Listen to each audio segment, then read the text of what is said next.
नमस्कार विद्यार्थियों, आपका आर के विद्यापथ में स्वागत है। आज हम लोग जो है पढ़ेंगे उत्तल दर्पण के लिए वक्रता, त्रिज्या और मुख्य फोकस दूरी में संबंध। पहले आप लोगों ने सीखा था अवतल दर्पण के लिए वक्रता, त्रिज्या और मुख्य फोकस दूरी में संबंध। आज हम लोग जो है उत्तल दर्पण के लिए सीखेंगे। सबसे पहले हम लोग चित्र बना लेते हैं। देख लीजिए, ऐसे जो है पॉलिश कर देना है।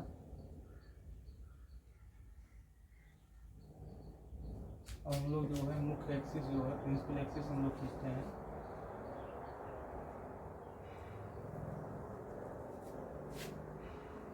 अब ये प्रकाश की किरण जो है मुख्य अक्ष के समांतर जाएगी।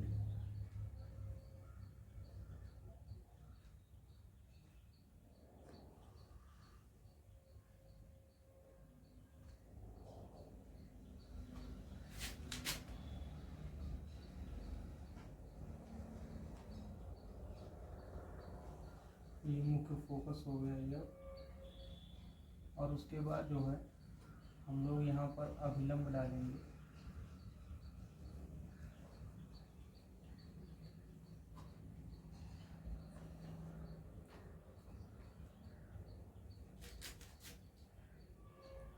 ये हो गया सी। तो ये आपतित किरण है और ये परावर्तित किरण है। तो अभिलंब के बीच में ये किरण जो है कोण बनेगा आई, आपतन कोण, और ये बनेगा परावर्तन कोण आर। और नाम दे देते हैं कुछ, M1, M2, और ये हो जाएगा A और B, और ये नॉर्मल है इसलिए N, और ये हो जाएगा D। और बस इतना ही नाम जो है देना है यहाँ पर। अभी हम लोग चलिए हम लोग लिखते हैं। अब माना M1 व M2 एक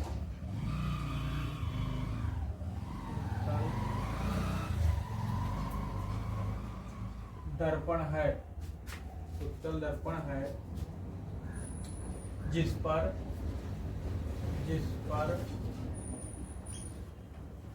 प्रकाश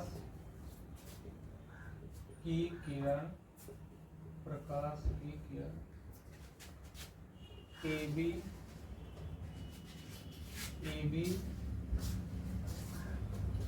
आपतित होती है और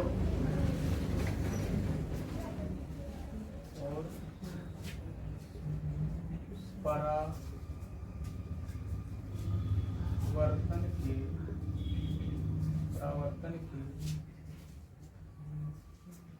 पश्चात BD दिशा में चली जाती है। तब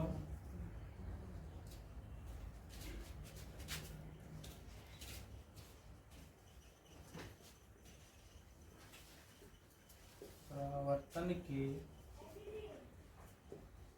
नियम से कोण I बराबर कोण R कोण A B N बराबर होगा कोण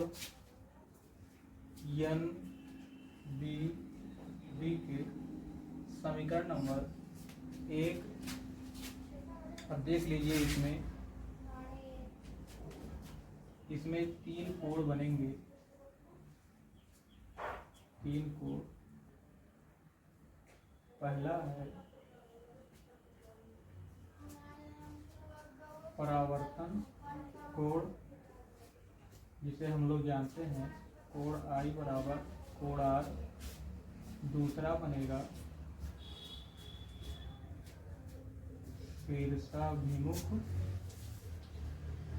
कोण, जो कुछ इस तरह से बनता है।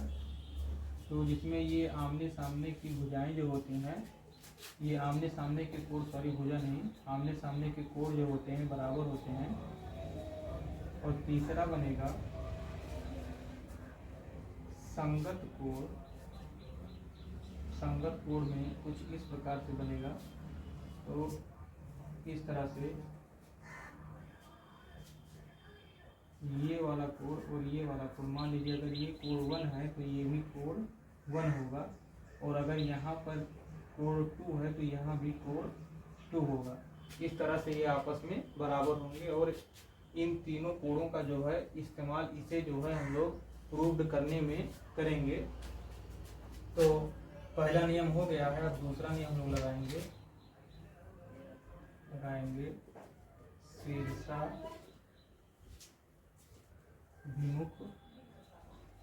शीर्षाभिमुख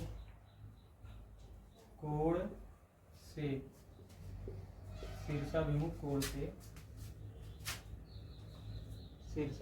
से देख लीजिए यहाँ पर शीर्षाभिमुख कोण बन रहा है इस तरह की आकृति।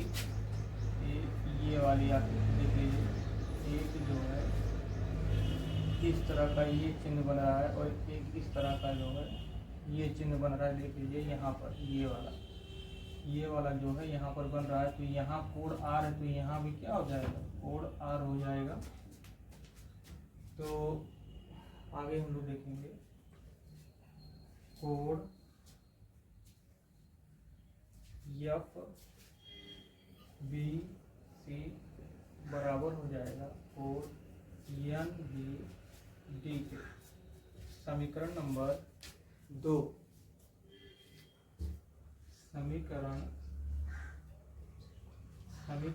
1 व 2 से, समीकरण 1 व 2 से हम लोग तुलना करते हैं। एनबीडी देख लीजिए, आर एच एस पक्ष जो है बराबर हैं, तो इसलिए एल एच एस पक्ष क्या होंगे, आपस में बराबर होंगे। तो ये हो जाएगा कोण ए बी एन बराबर हो जाएगा कोण एफ बी सी के। ये समीकरण नंबर 3 बन गया। अब हम लोग नियम लगाएंगे संगत कोण का। संगत कोण के नियम से, संगत कोण के नियम से देख लीजिए। अब यहाँ पर संगत कोण की एक आकृति बन रही है। ये वाला लाइन जो है अगर आप ऐसे कर दीजिए, और ये वाला लाइन यहाँ देख लीजिए, एक ये वाला लाइन और एक ये वाला लाइन है ना। तो ये इस तरह की आकृति जो है आपको यहाँ ऊपर जो है इसमें और इस कोण में, इस कोण में और इस कोण में देखने को मिल रही है। अर्थात यहाँ आई है तो यहाँ भी कोण क्या हो जाएगा, आई हो जाएगा। किस नियम से, संगत कोण के नियम से। तो हम लोग लिखेंगे कोण ए बी एन बराबर हो जाएगा कोण एफ सी बी के। तो ये हो जाएगा समीकरण नंबर 4। तो अब हम लोग तुलना करेंगे समीकरण नंबर 3 व समीकरण नंबर 4 से तुलना करने पर। तो समीकरण 3 और समीकरण 4 का हम लोग तुलना करते हैं। तो ए बी एन देख लीजिए, यहाँ पर एल एच एस पक्ष जो है बराबर है, तो इसलिए आर एच एस पक्ष क्या होंगे, आपस में बराबर हो जाएंगे। तो यहाँ हो जाएगा कोण एफ बी सी बराबर होगा किसके, कोण एफ सी बी। यानी कि अब हम लोग इस त्रिभुज की बात कर रहे हैं, केवल ये वाला त्रिभुज। ये जो त्रिभुज आपको दिखाई दे रहा है, अब हम लोगों को बाहर से कोई मतलब नहीं है, अब हम लोग इस त्रिभुज के अंतर्गत आ गए हैं, तो इसमें एक नियम और लगेगा।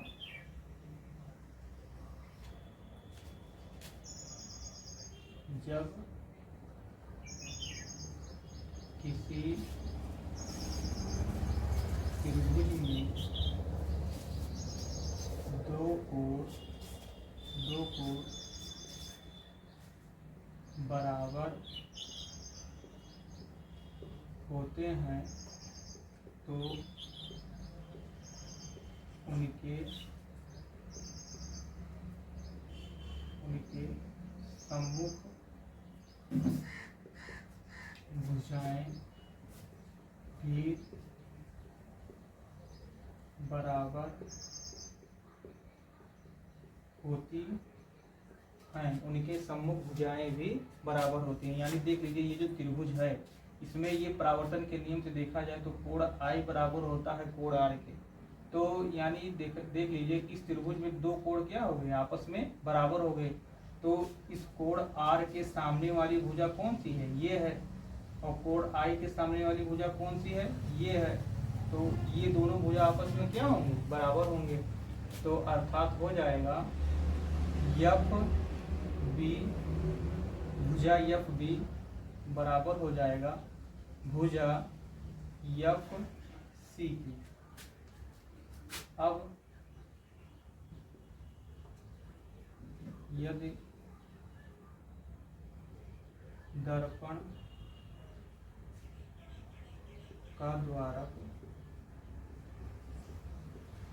छोटा हो तो बिंदु B आकर P पर स्थित हो जाएगा। अर्थात B बराबर हो जाएगा P के, अर्थात B बराबर हो जाएगा P के। यानी ये जो दर्पण है, अगर आप कल्पना कर लीजिए, मान लीजिए कि ये ऐसे घटाते हुए इसे हम चले जाएं ऐसे धीरे धीरे, तो एक समय ऐसा आएगा कि ये जो आपका P है, ये ध्रुव है, ये बिंदु B आकर इस P पर क्या हो जाएगा, स्थित हो जाएगा। तो यानी उस स्थिति में जो है ये B बराबर हो जाएगा P के, यानी ये जो है ध्रुव के बराबर हो जाएगा। तो हम लोग यहाँ यहाँ जो ये B लिखा है, यहाँ पर हम लोग P कर सकते हैं। तो यहाँ हो जाएगा PF बराबर हो जाएगा FC हो गया। तो अब आप लोग देख लीजिए, FC मिल गया और PF मिल गया। तो अब हम लोग आगे करते हैं। अब दोनों पक्षों में PF जोड़ने पर PF प्लस PF बराबर FC प्लस PF। तो ये PF जो है समान है, तो एक गुणांक यहाँ पर है, एक गुणांक यहाँ पर है, तो ये गुणांक आपस में जुड़कर हो जाएंगे 2PF। अब बराबर यहाँ देख लीजिए, ये यहाँ पर दिया है FC दिया है और PF दिया है। तो जब हम FC और PF को जुड़ेंगे तो क्या बन जाएंगे, CP बन जाएगा। तो अब हम लोगों को ज्ञात है कि CP बराबर होता है R, यानी वक्रता त्रिज्या, और PF बराबर होता है स्मॉल f, जिसे हम लोग कहते हैं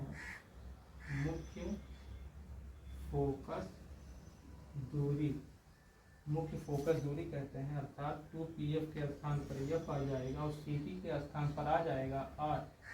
तो यानी F बराबर R/2, यानी फोकस दूरी वक्रता त्रिज्या की आधी होती है। और ये हो गया प्रूफ। तो इससे हमें क्या जानकारी मिली कि आपका जो वक्रता त्रिज्या है, यानी यहाँ से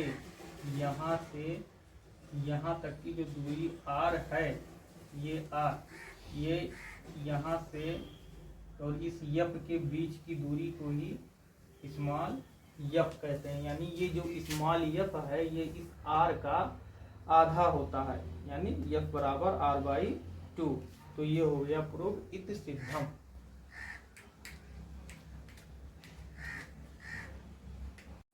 तो ये जो है उत्तल दर्पण के लिए वक्रता, त्रिज्या और फोकस दूरी में संबंध सिद्ध हो गया है। हम लोग अगली वीडियो में सीखेंगे अवतल दर्पण के लिए UVF में संबंध। तब तक के लिए आप लोगों का बहुत बहुत धन्यवाद।